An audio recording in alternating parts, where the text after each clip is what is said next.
kamyas, oh. Gusto ko talbos ng kamote, lagyan natin ng kamatis. May sibuyas na yan, yung hasa-hasa natin. Kunting isda lang talaga niluto ni Mapakuking kasi may ulang kaming dinuguan.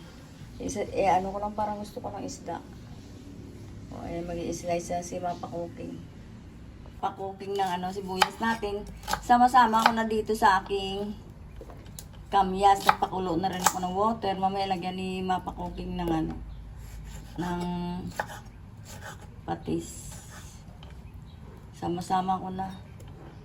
Para pag kulo-kulo lang yan. Oh, saglit-saglit na maghiwa. Okay lang.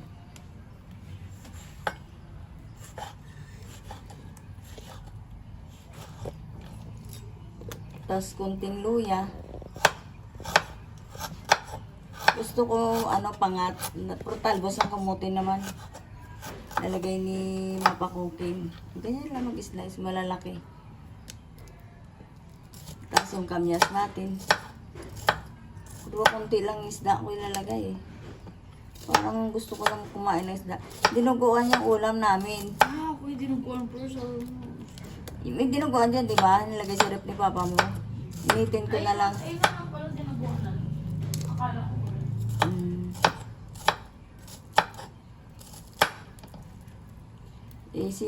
Meron di kumakain ng karne. Kamay ko na nga. Parang gusto ko magamay. Parang yamot na yamot si Mapakuking mag-slice ng Mapakuking pag nagmamadali. Sangkalan ko kamay ko. So, parang konti lang yung nalagay ko na tawag nito. Na isda, mga 10 piraso lang. Kasi kung hindi ko ubusin yung kamyas, baka maasim. Pero mas masarap yung maasim. Kasi walang langsa yung ating isda. Hindi naman malangsa yung hasa-hasa na yan eh. Ubusin na nga natin para masarap. May sibuyas na yan, may kamatis na yan.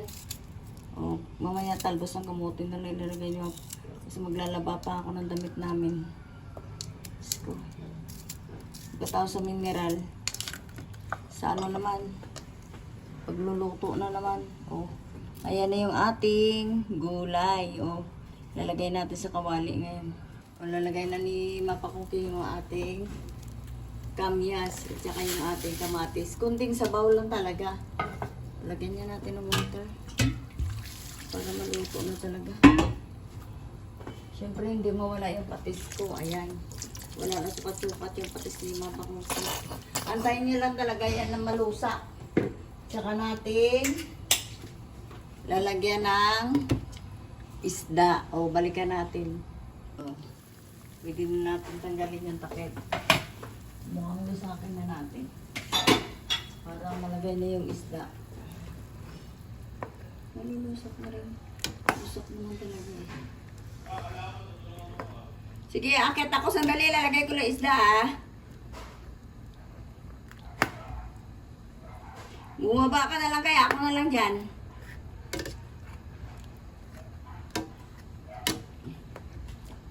Ayan yung isda natin.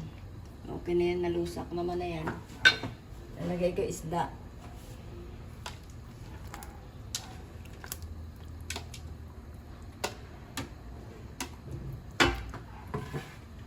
Parang sarap magpangat ng isda. Ayan. Parang gusto kong panadagan ng 2 piraso. Parang sarap kumain. Ganyan lang. O, balikan natin. Lagyan natin ng kunting asin. O. Tapos takipan natin.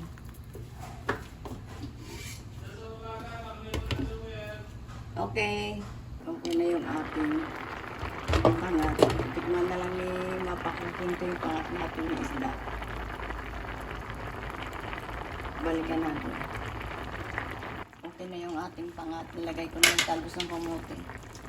Parang ang sarap-sarap ang lagay ng talbos ng kamote dito sa pinangat na hasa-hasa. Ayan. Ganyan lang ang pangat si Mapakuking. kasarap ng ating pangat.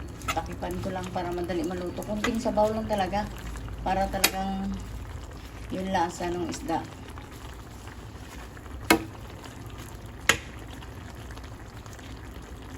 Oh, diba?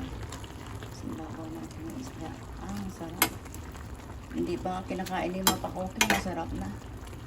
Oh, di na sa ilalim yung gulay. Para maluto na talaga siya. Ayan. Kunting luya. Para yung langsa niya mawala talaga. Oh, kunting asin pa to. Okay na yung ating pinangat na isda ni Mapa Cooking. Like and subscribe kay Mapa Cooking. Ayan, si Mapa Cooking araw-araw magluluto talaga. Magluluto ni Mapa Cooking.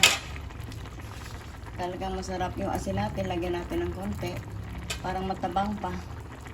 Matitikman na ni Mapa Cooking kung ang tama na yung lasa. Okay na yan. Antay na lang ni Mapa Cooking ma. Okay na yung ating pangat. Kunting tabang pa rin. Matabang ng konti. Ayan na. Okay na yan. Like and subscribe kay Mapa Cooking. Thank you for watching. Ayan o. Nagpangat si Mapa Cooking. 3 kamatis lang ginlagay ko. Oh, shout out sa mga Ilonggo na mga kababayan ko. Oh, magluto tayong pinangat na isda. Kanamit-namit din yung pinangat na isda natin mo.